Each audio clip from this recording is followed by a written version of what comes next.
ask Ms. Pia Gutierrez de la Cruz of ABS-CBN to ask the first question. Hi, sir. Good evening. Sir, aside from the declaration of a public health emergency, do you have other specific directives to the IATF, particularly to the Department of Health, particular to the Department of Health on addressing the COVID-19, sir? Yung COVID-19 is here. It is a contagion. It has not reached the level of an epidemic in our assessment, and neither is it pandemic. But if you read and view TV, you would notice that the numbers of victims are galloping. In Italy, they say that they are taking in 1,000 a day. Ang sa Pilipinas, wala pa naman masyado. May bagong yung sa 24 plus the That's it. Plus 4 na yan, sir. 24 lahat as of last count. But the infection, the transmission is going on. Kasi may mga bago nadagdagan. 20 plus 4, it's 24. So that is how bad it is.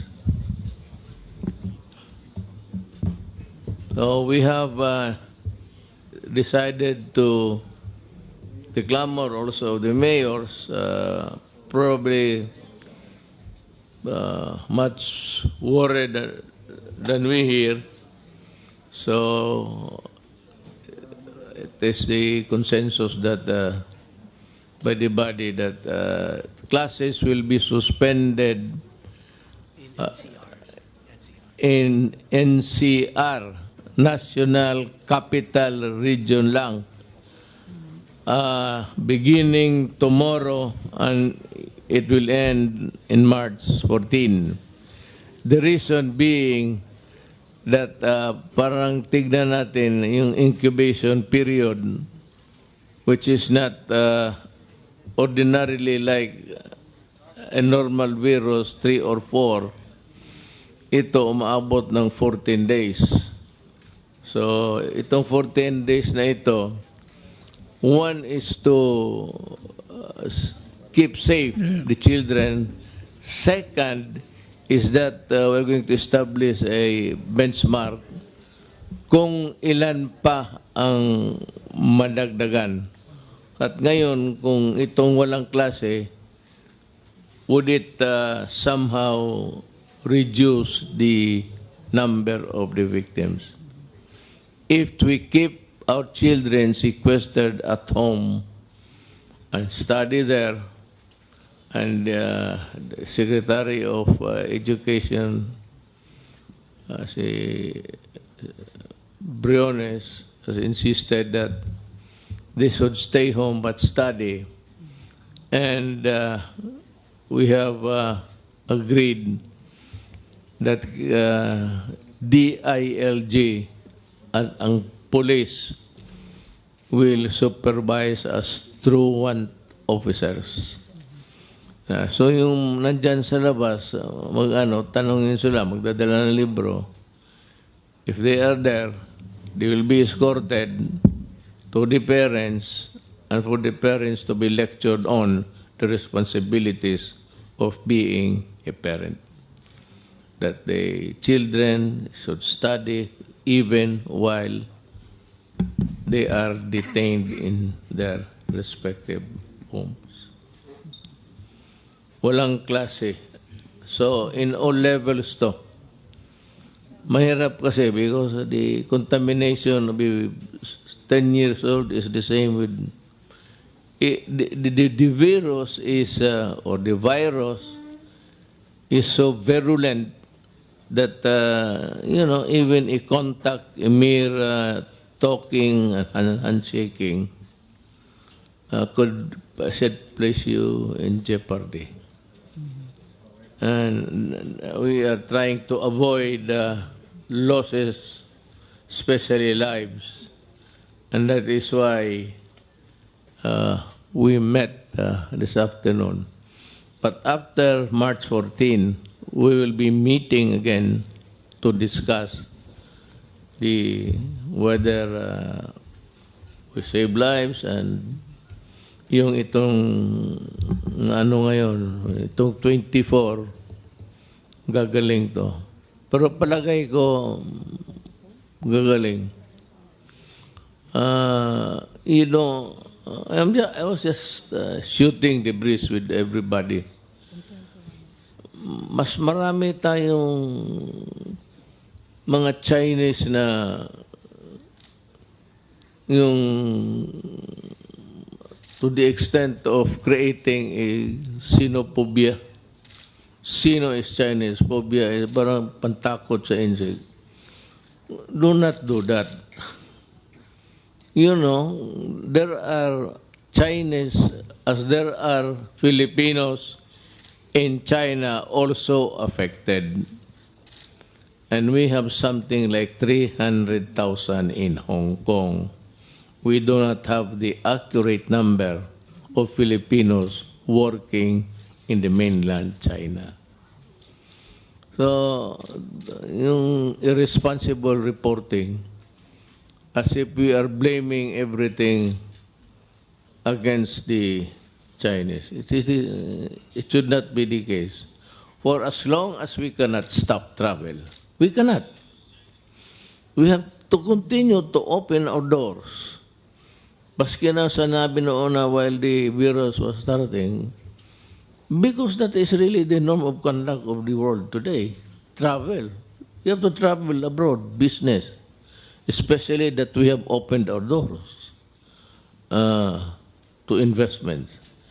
What's bothering us is, well, ganito na lang. We have the money to combat itong COVID na ito, 19.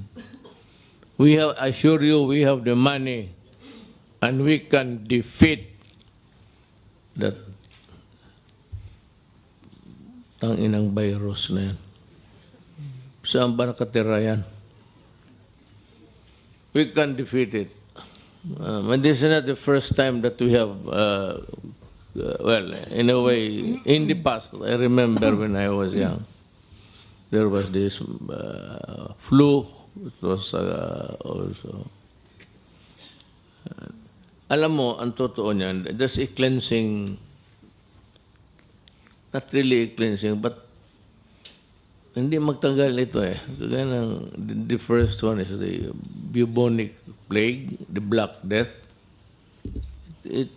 Merong maraming namatay. Then yung Spanish flu, just after or before World War I. Mga sundalo, patay lahat. And then we have this thing, wala pa masyat tayong alam. But I'm sure that the scientists all over the world are working overtime to look for the vaccine. Hindi ito magtatagal. Sir? I am confident that we will survive this contagion. Sir, clarify ko lang yung sinabi nyo, COVID cases in the Philippines, 24 na po. So we have 4 new cases, sir, since this 24. afternoon. There was one in West Kramis, San Juan, Santa Maria, Maria ba ito? Bulacan, and Project 6 of Quezon City. One month, tag-isa sila. So additional 4, sir, since this afternoon. Sir, yun dun po sa, balik tayo sir dun sa suspension ng classes. So kahit na wala silang pasok, they will be sequestered in their homes itong mga estudyante. Because the Secretary of Justice is insisting that they go to classes. And the only way that we can convince Secretary Brunes was that even if they are in school, even if they are in their houses, they should be studying. So we place the responsibility for that in the barangay captain, and the enforcement would be the police. Kasi parang truant officers. So what the secretary wants really to happen is that there is no stoppage in education. What about government work, sir, or work in the private sector? Are we looking at yung mga work from home scheme? You know, government has to function. We need all, at least now, we need all